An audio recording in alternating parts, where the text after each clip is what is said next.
Hey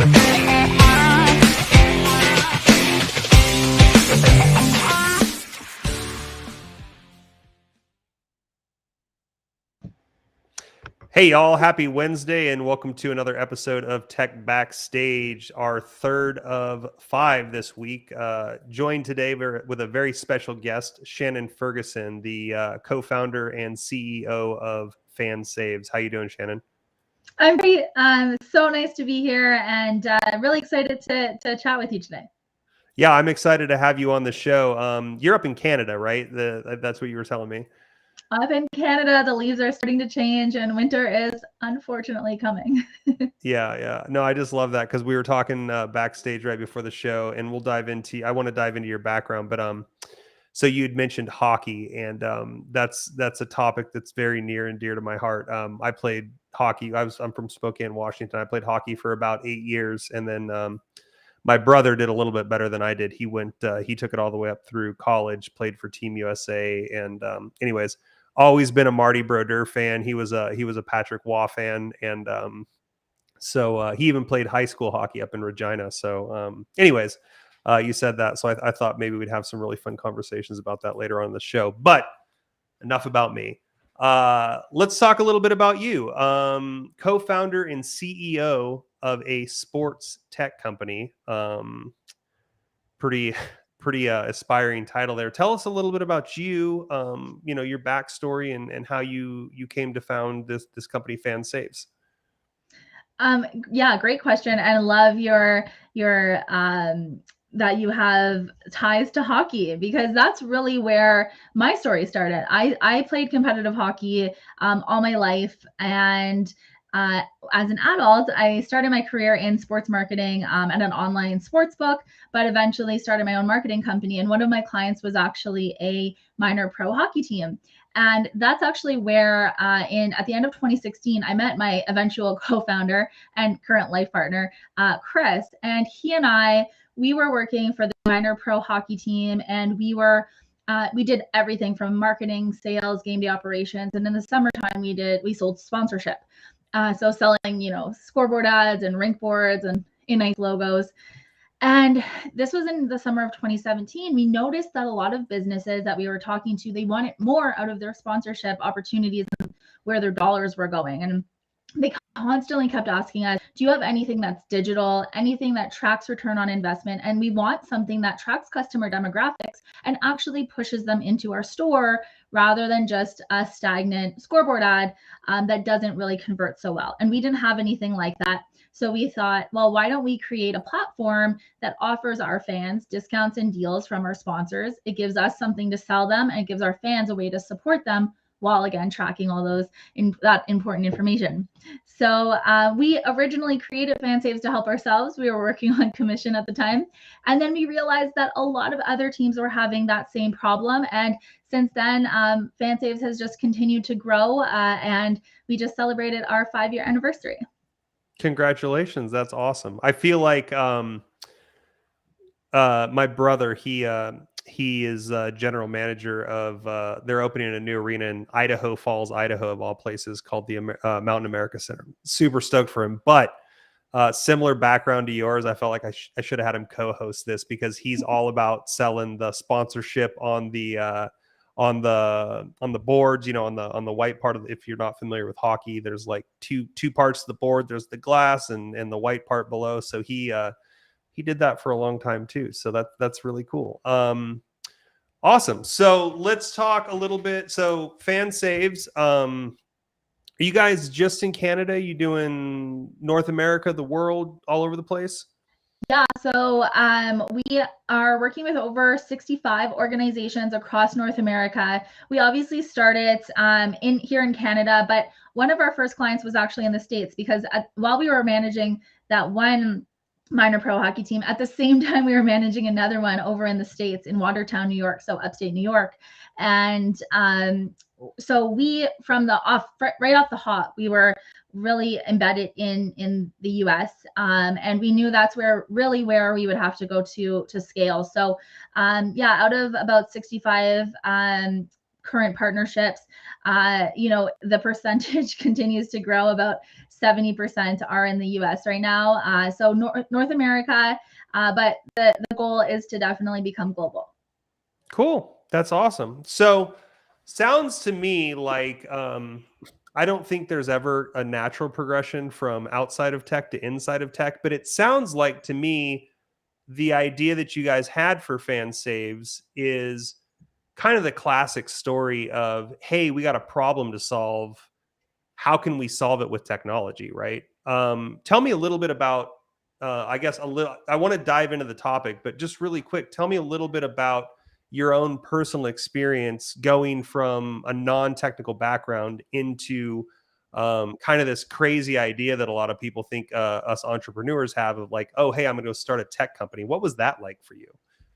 It's really funny because I mentioned my marketing business that I had prior to creating fan saves, and one of the things I did was, design websites for small businesses. So I had a little bit of like the website and design background, but definitely no coding experience.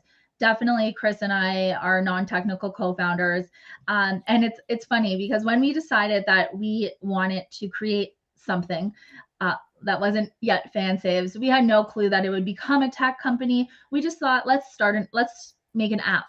And he had left for one day on the weekend, and I had a few hours to kill, and I found a free app maker on the Google Play Store, and I literally, just made this app that was really basic, but he came home that night and I was like, I made an app today. And then we actually took that out when we were selling sponsorship. We would show businesses, hey, would you be on this? And they were like, yeah, this is great. So we were able to really find some validation before we actually got an app created.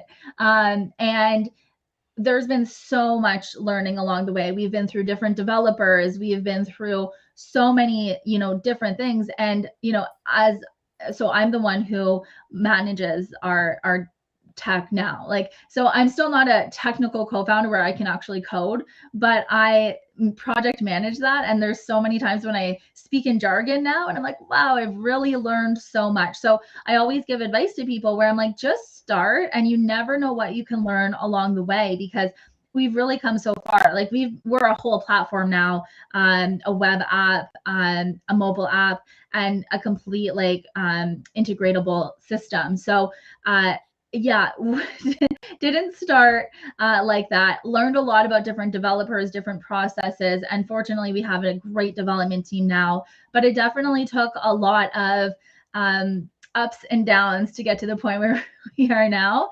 Yeah. And I always tell people, like, we didn't even know that we didn't know what a startup company is. We didn't know what an MVP was. We didn't know what a tech company was. We were just like, let's start an app. So we just it just eventually grew into what it was, and it was about 6 months into it when we're like, oh, I think we have a startup. Oh, that's what that's called. Cool. Yeah, no, I get it. Yeah. I think we could go off in that direction.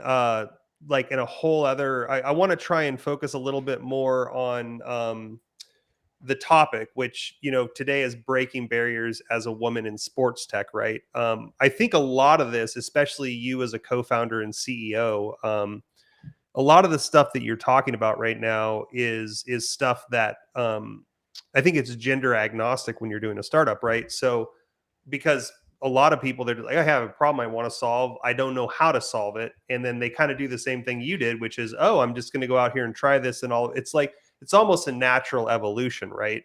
But what I want to focus on today is a little bit more of being a female in this industry, because I still think, and I think, we were talking about this a little bit backstage. You've obviously experienced this yourself, but there's a huge gap right now between the number of women founders, not just in tech, but also in sports. There's also a pretty big gender gap as far as just people working in those industries, right? Tell me a little bit about your experience as, I guess, as a woman in sports first, and then as a woman in tech, and as a woman in sports tech. What's that been like for you? Yeah, so I mean, this goes back to when I said I started playing hockey as a kid. I started playing hockey with the boys. So I was really used to often being the only girl in the room. And as I grew up and got my first career in sports, again, I was often the only woman on my team. So for me, my like idea of growing this business, at the beginning, I was like, I don't want special treatment. I can, play with the big boys. I got this. And what I've noticed, as I've grown fan saves, is there is so much unconscious gender bias. And I used to not have much of a voice. I wanted to just, keep my mouth shut and be quiet and play by the rules and, just stand there and smile and nod my head. And I realized that that's not how things are going to change. So what I really, when you look at, there's very little, very few women in sports and very few women in tech and even less in sports tech. And I think that the women that are in sports tech, we're all saying the same thing, where we have to, it starts with educating young girls to make sure they know that this is a viable career option, making sure that they can see and they can look up to people like myself and my other co-founders in this space, and they can see us as role models that they can do this as well. Because it does exist. Having a male as my co-founder has been really eye-opening in the sense that he and I can pitch like we're raising investment now. So we see this on the investment side. We'll pitch the exact same deck and get completely different questions. Chris will get questions about how he's going to grow the business and how he's going to hit these milestones. And I get asked questions about how I'm going to protect our company from failing. Yeah. And we notice it. And even when we go to events together, there's often times where people ask if I'm his secretary or turn their body towards him to talk about sports or the draft that happened the night before. And I'm standing there, and fortunately, Chris is an amazing ally, and he often directs the conversation back to me and says, actually, if we're talking about football here, Shannon's the NFL fan. You want to talk to her about the draft. So right.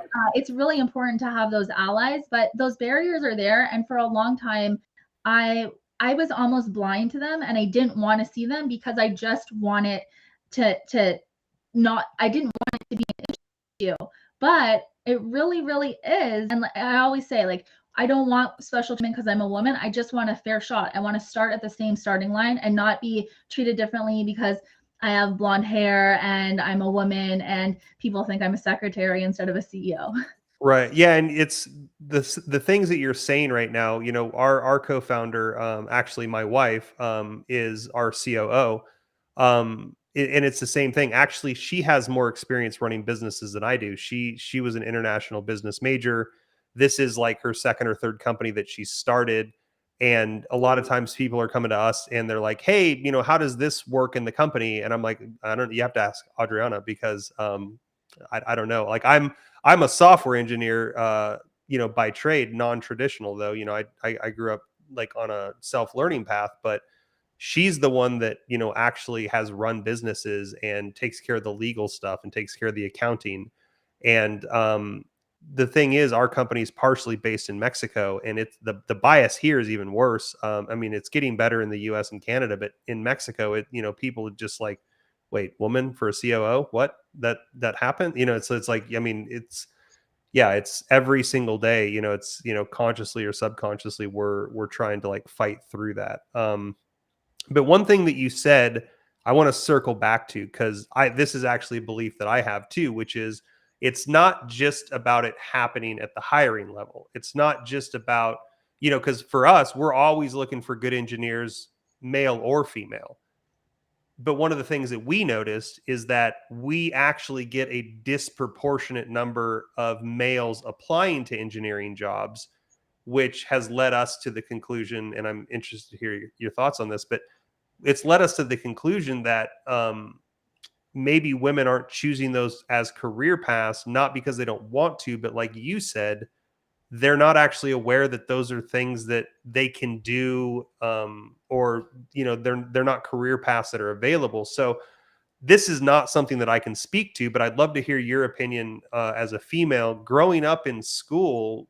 Like what was your experience? What were the career paths that you felt were available to you? And at what point did you realize that this is something that you can, that you can do? Yeah. So, I mean, growing up, my mom was an entrepreneur. So she owned her own business in international freight forwarding and customs.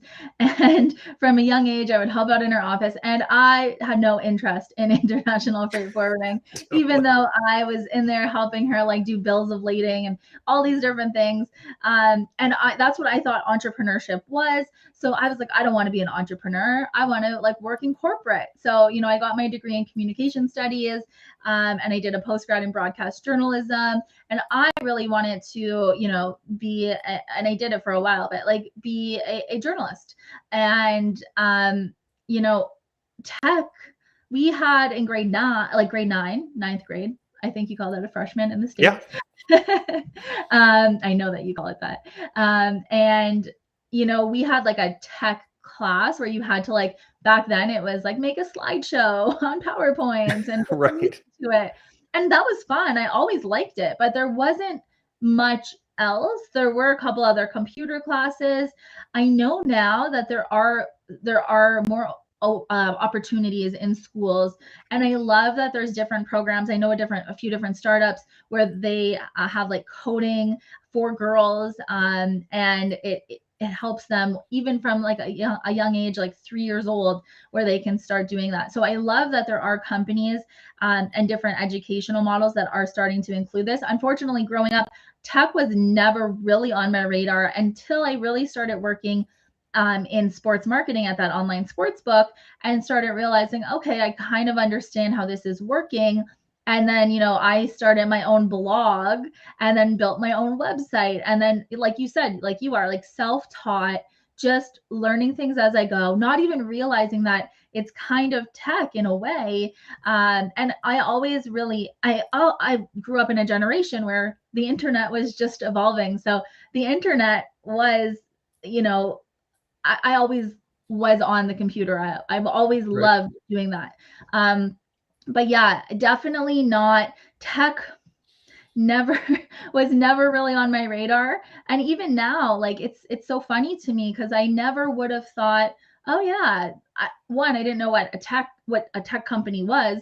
Two, I didn't even know what a startup was. So tech startup to me sounded like alien gibberish. And Yeah. I know still like some people hear this, some people might be listening today and they're like, I don't know what that means.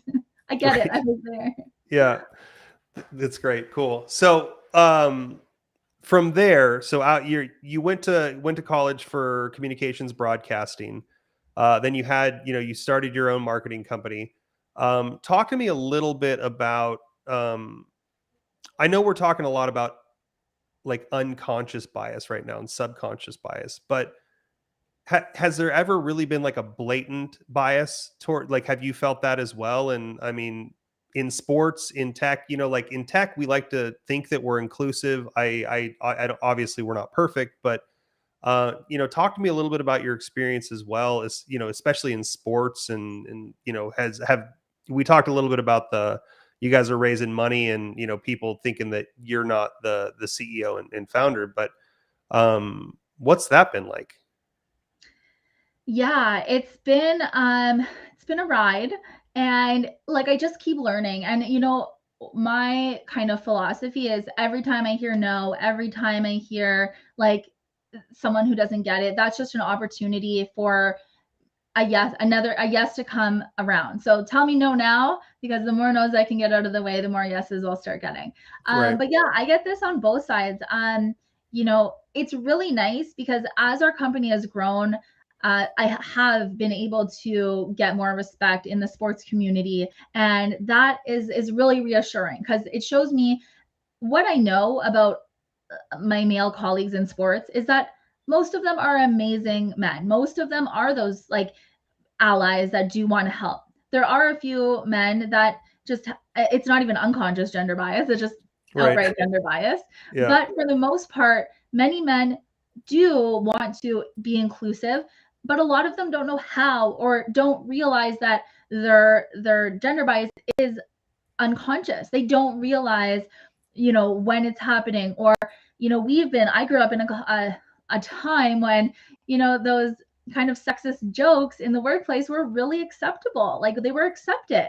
And I grew up as a young woman in my 20s, like just taking it and like trying to be cool and throwing the joke back at them. And working in hockey, I would get those comments all the time, like very inappropriate workplace comments. And I still see it happening. And I think that by again having Chris as an ally, who was actually the first person to bring it to my attention, like, and tell someone in the organization that we worked for, like, dude, why would you say that to her? Right. You know, my defense was always like, I'll throw a joke back. So I think it's really important because sometimes it's like you want to be. I've always been like, I'm the cool girl. I'm gonna throw a joke back at you. I don't want to be that like uptight person who's like, ooh, you hurt my feelings, because my feelings aren't Right. hurt. But if you don't call it out, it's just going to continue. And I've seen it happen with younger female employees on our team where we've been at a tech conference, nothing to do with sports, a conference, and I've seen men speak to my younger female employees in a way that wasn't right. And in the past, I would have let it slide. But now I feel like I'm responsible for having a voice for them and hopefully for them seeing that and being like, okay, it's not right. So I think it's really just, stepping up and saying, like, why do you feel like speaking to a woman like that is okay? And yeah, it happens in sports and it happens in tech. So it's not just sports tech. And I believe it's not just the tech industry in general. So Yeah. yeah. Yeah, I agree. And I think, it's one of those things where me and my wife love to watch, like, they're not classic movies, at least hopefully they're not considered classic yet, but like we love to watch movies from the 90s. That was when we grew up. And a lot of the screenwriting is a lot better back then, my personal opinion, right? Because they didn't have as many special effects to rely on. But like we'll go back and watch some of those movies, and some of the things that they say in those movies, you're like, oh no, you can't say that. You know what I mean? But they were made in the 90s. So back then it was, I guess, considered acceptable, right? And so a lot of the stuff that we're dealing with right now, it's generational because, you get raised, if you think back to my parents were born in the 50s. And so back then, the wife was supposed to be in the house, and then it started to evolve to, women having jobs more. And then, but you still had those, those kind of like sexist jokes and things like that. And it's baked into society, right? Like down to like I said, we're watching movies that, like, that are mainstream box office hits in the 90s, like, and even like I think we were even watching some stuff from the 2000s and early 2010s, and there's still some of that stuff present there. And so, not even talking about sports, not even talking about tech, like you said, there are these biases and these ways that we communicate that are, and it's hard because those are things that you grow up with, right? And we're just now starting to get into a hopefully a new era where everybody's considered equal. But that takes us as the adults teaching that to the children, for that to kind of become the next mainstream way of thinking for their generation, right? And so we're still, I think, in my opinion, we're still kind of weeding out some of that stuff that I don't even think it was necessarily intentional. I mean, maybe it was, but I mean, I certainly didn't grow up watching those movies thinking that that's the way that I was supposed to act, Totally. right? Like, so Yeah. yeah.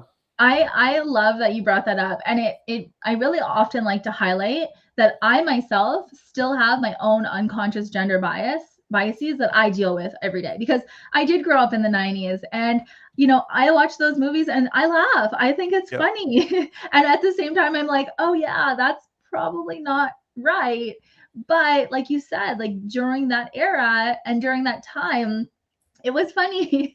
And it's hard to reconcile that, I think, sometimes, because even a lot of people will, like, there's a lot of different shows and different older movies where sometimes people want to cancel those, and I'm like, well, no, Right. we shouldn't cancel that. We should Yeah. learn from it, and we should figure out how to be better. And like, I always like to say I am not perfect. I have my own unconscious gender biases. I I like to think I have a really good sense of humor, and there are often times like in your head when you think of a joke or you think of something and you're like, all right, that's probably not what I should say right now. Right. And I Yeah. think that that filter is really important. And I think a lot of people don't have that filter, and that like they don't recognize like, okay, this probably isn't the time or the place. It's probably not right. And then I think that filtering through is getting better. Yep. But yeah, it's you can definitely see I think Gen Z is doing a good job at really calling it out more, much more because it wasn't a thing when we were growing up. Yeah, I agree. And one of the things I think that's important too, and I don't want to get too sidetracked off the speaking about women in sports tech, but I think an important thing as well that I recognize as a man is that it's not just about women, it's about the fact that society has these roles that we're supposed to fit into, right? And so we're still getting to this point where it's like paternity leave's not the same for both men and women, right?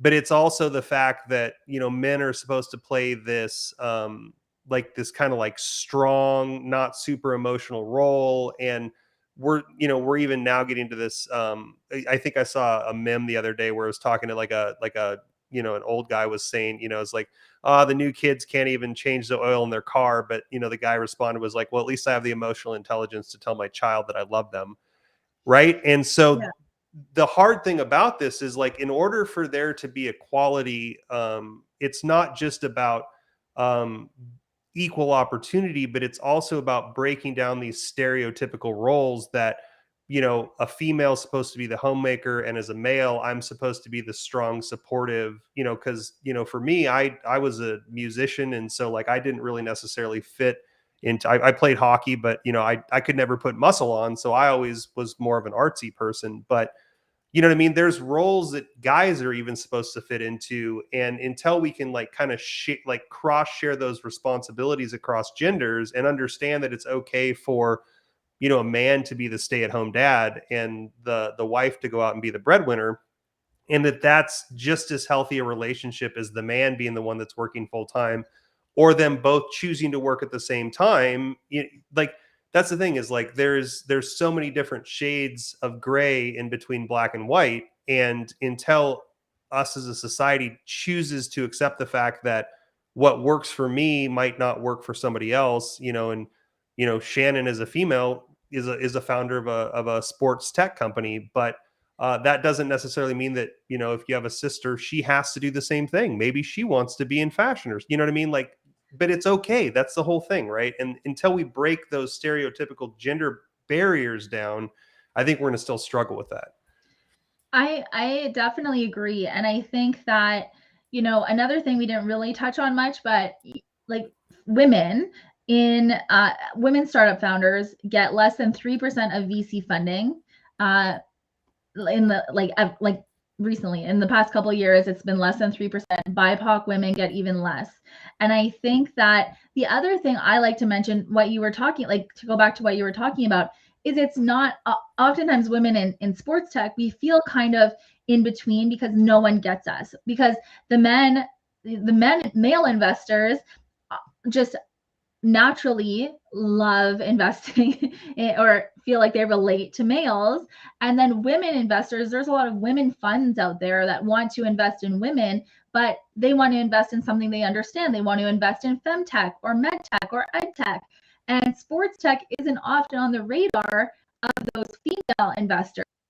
So oftentimes, Chris is pitching, or Chris is pitching to male investors, and my task is to pitch to women investors. And women investors don't get fan saves as easily, and it's not everyone, but as much as male investors. And we noticed that, and I was like, wow, it's almost like I don't fit into a category, and I don't fit into like you were talking about the traditional women's roles or the traditional male roles. Like it's really it's a hard place to be, and that's why I'm so adamant about breaking down those barriers. Yeah, I think that that's huge. And we're getting close to time, but I want to spend Carlos, sorry, I want to spend a couple extra minutes on this because I think it's really important. But so I want to circle back to the VC funding stuff that you talked about. And I don't have any of the answers about any of this stuff, but I'm interested. I kind of feel, at least, for me professionally, hopefully we're not getting into too controversial water here, but we'll see after the show if anybody yells at me. But for me, with what we do, nothing's short term. It's all long term partnerships, right? And so you really have to get to know the people you're working with, right? And I think the same thing can be said about VCs, right?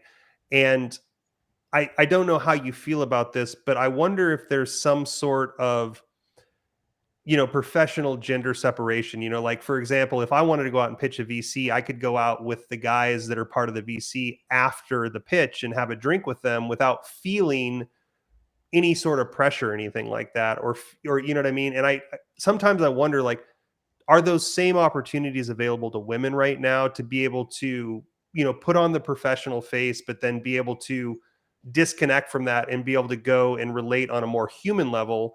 Or do you get perceived as, or does that situation get perceived naturally in a context that it probably shouldn't?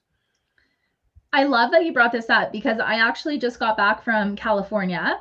I'm just going to pause my mic because I'm going to sneeze. It's okay. And I didn't, but I didn't want to sneeze on air. Yeah. So I just got back from California and I was actually on the planning committee for the Women's Venture Summit, an event that brings together women, female investors, and women founders, pairs them up. And it was really cool to watch because after the sessions were done, there were some,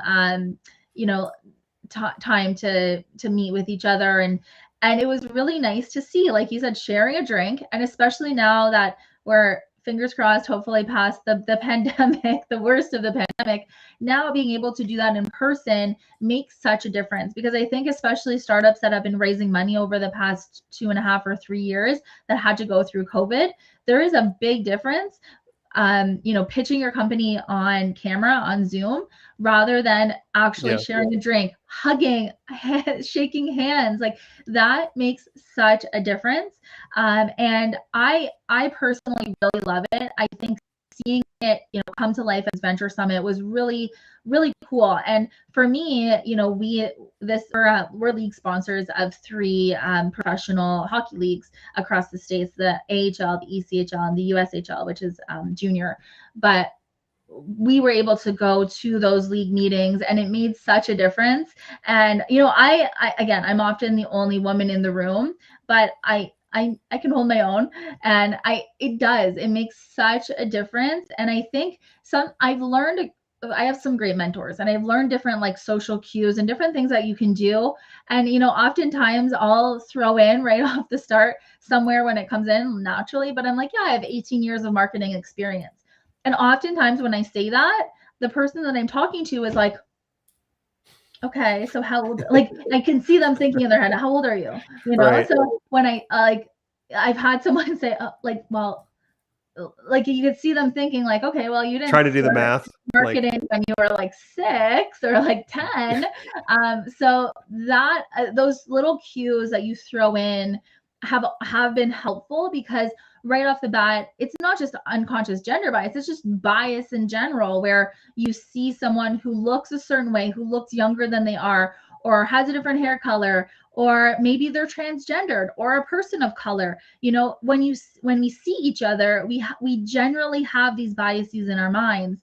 And I think meeting in person, getting to speak, sharing a drink, telling our story, that's where those barriers are really, really broken down. And then we can see, like, I always, like, we are all like, we're all human beings. We should all be helping each other. Like, everyone has a brain in their head and a heart and blood running through their veins. And if we all treated each other just better, and obviously this goes back there's a lot of systemic things that are where we are today. But I always just think, like, I try to lead with kindness and treat people the way I want to be treated, and give people chances as much as I can, so that when you help each other and you reciprocate that help, that makes the world a better place.